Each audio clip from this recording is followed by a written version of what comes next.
Hello students, here is the latter half explanation of the chapter number 1, the house with the golden windows. इससे पहले वाली story में आपने क्या पढ़ा था कि there was a little boy whose name was Steve and he used to work on his father's farm and he took care all the farm animals.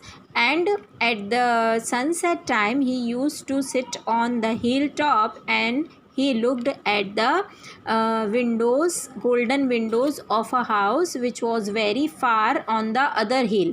ठीक है, वो एक दूसरी पहाड़ी पर एक घर को देखता था जिसकी गोल्डन विंडोज़ होती थी. So one Saturday when it was holiday for Steve, तो स्टीव के फादर ने उससे बोला कि आज तुम जाओ और कुछ अच्छा सर्च करो. So what Steve decided, he decided to go to that house that had the golden Windows. तो वो क्या डिसाइड करता है कि उन गोल्डन विंडोज़ को देखने की, उस घर को देखने की इच्छा करता है.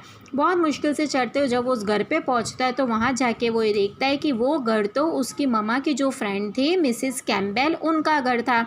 वहाँ जाता है, मिसिस कैम्पबेल पूछती है कि कुछ काम था तुम्हें, तो किसी काम से आए थे, तुम्हारी मम्मी ने किसी काम से भेजा है. तो स्टीव सेड कि नो, मैं अपने घर से जब आपके घर की खिड़कियाँ देखता था तो वो गोल्डन विंडोज़ जैसी लगती थी. तो अब उसके आगे की स्टोरी है कि मिसिस कैम्पबेल आंसर्ड स्टीव.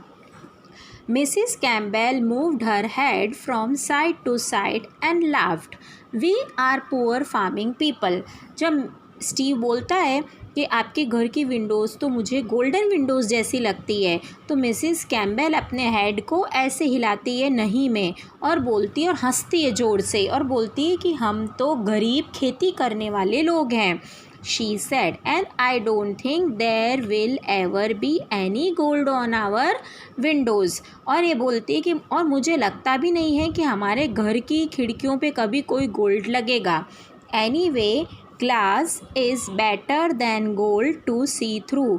और कोई बात नहीं, मुझे तो ग्लास ही ज़्यादा अच्छा लगता है देखने के लिए, क्योंकि गोल्ड अगर खिड़कियों पे लगा हुआ होगा तो उससे पार हम देखेंगे कैसे, दूसरी तरफ देखेंगे कैसे, ग्लास से तो हम विंडोज़ के पार देख सकते हैं. She asked Steve to sit down and rest. उन्होंने स्टीव को बैठने के लिए और रेस्ट करने के लिए कहा. She brought him a cup of milk and some cake. और वो स्टीव के लिए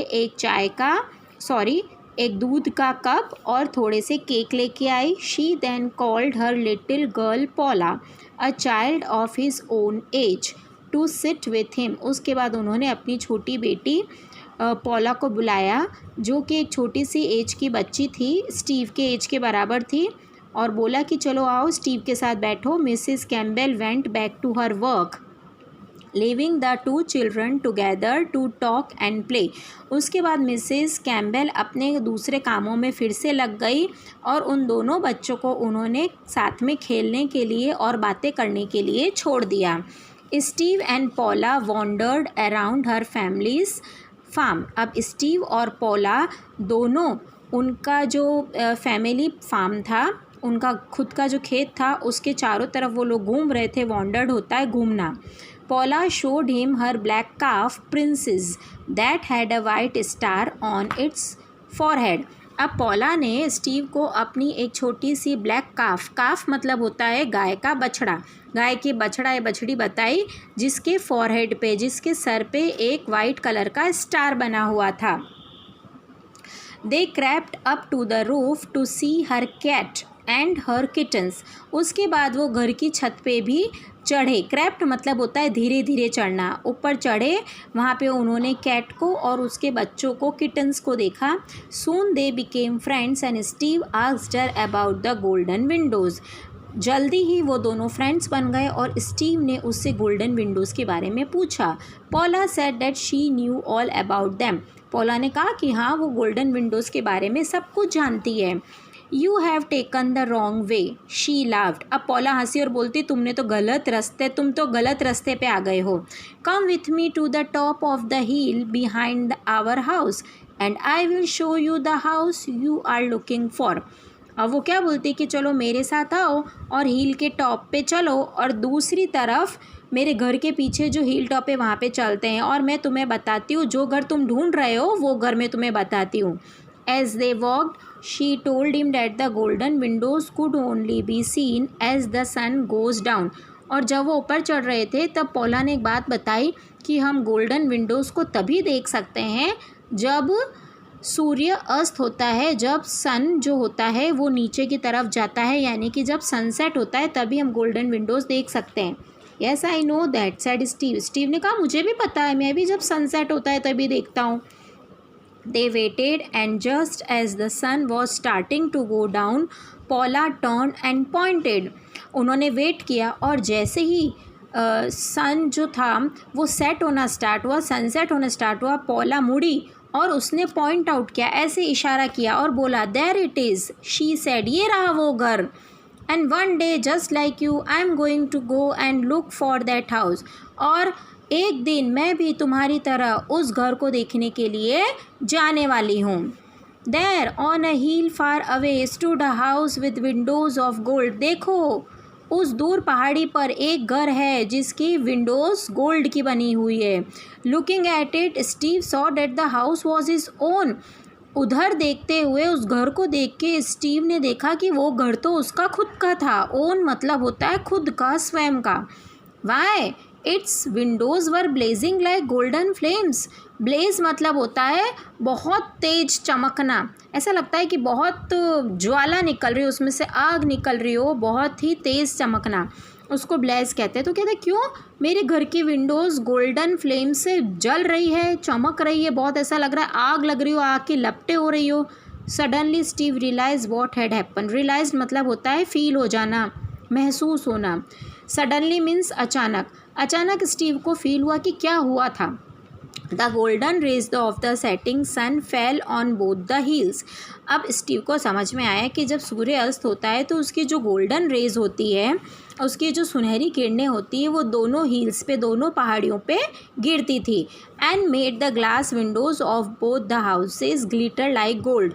और जिससे जो दोनों हिल टॉप पे, एक तो पोला का घर था और एक स्टीव का घर था, दोनों जो हिल टॉप पे घर थे वो ग्लिटर, वो गोल्ड की तरह ग्लिटर करते थे, यानी कि चमकते थे. Thanks Paula and good bye. अब स्टीव ने पॉला को थैंक्स बोला और गुड बाय बोला. I need to go home before it gets to dark. अब बोला कि मुझे डार्क यानी अंधेरा होने से पहले जल्दी घर पहुंचना होगा. Paula stood in the sunset. Paula सूर्य अस्त में अभी भी खड़ी थी. गेजिंग, गेजिंग मतलब होता है टकटकी लगाकर देखना. And waving at him, wave करना ऐसे हाथ हिलाना. As he walk down the hill. अब उसने सनसेट के अंदर वो खड़ी थी और जैसे वो जाता जा रहा था, स्टीव वो उसको देखती जा रही थी और वेव कर रही थी, बाय करती जा रही थी, जब तक कि वो पहाड़ी से नीचे नहीं उतरा तब तक. The sun had sunk below the horizon by the time Steve return home. अब जो सूर्य था वो संक बिलो यानी बहुत नीचे आ गया था. हॉराइजन मतलब क्या होता है, जहाँ पे हम जब दूर देखते हैं तो हमें पृथ्वी और आकाश मिलता हुआ नज़र आता है. हमें क्या लगता है कि ये जो अर्थ है और ये जो स्काई है वो दोनों एक दूसरे से मिल रहे हैं. तो वो जो पॉइंट होता है उसको हॉराइजन बोलते हैं, यानी हिंदी में उसको क्षितिज कहते हैं. तो जब तक स्टीव घर पहुंचा तब तक सूर्य हॉराइजन में उतर चुका था. But the lamp light shone through the windows almost as bright as the golden windows he had seen. और जो उसके घर की विंडोज़ के अंदर से लैम्प लाइट, रात का समय हो गया था, सब जगह लाइट्स ऑन हो गई थी, तो लैम्प लाइट उसके घर के विंडोज़ में से ऐसी लग रही थी जैसे कि कोई सन रेज की, जैसे जब विंडोज़ गोल्ड की से चमकती है तो लैम्प की वजह से भी उसकी जो विंडोज़ थी वो गोल्डन विंडोज़ बनी हुई थी. When he open the door, जब उसने दरवाज़ा खोला, his mother came over to hug him. Hug मतलब होता है गले लगा देना, क्योंकि वो सुबह का गया हुआ था तो बहुत देर बाद मम्मा ने देखा. तो जैसे ही उसने गेट खोला, दरवाज़ा खोला, उसकी मम्मा ने उसको गले लगाया. His father who sat by the fire, और उसके पापा जो आग के पास बैठे हुए थे, लुक्ड अप एंड स्माइल, देखा उन्होंने और स्माइल किया और पूछा did you have a good day. आज क्या तुम्हारा दिन अच्छा था. Asked his father. Yes said Steve, a very good day. हाँ, आज मेरा दिन बहुत अच्छा था. Did you learn anything. Asked his father. उसके फादर ने पूछा कि आज तुमने कुछ सीखा. Yes said Steve. हाँ, स्टीव ने जवाब दिया. I learn that our house too has windows of gold. तो स्टीव ने बोला कि मैंने ये सीखा कि हमारे घर की विंडोज़ भी गोल्ड की बनी हुई है। So this is the whole explanation of this chapter 1. I hope you all have understood very well. Good day.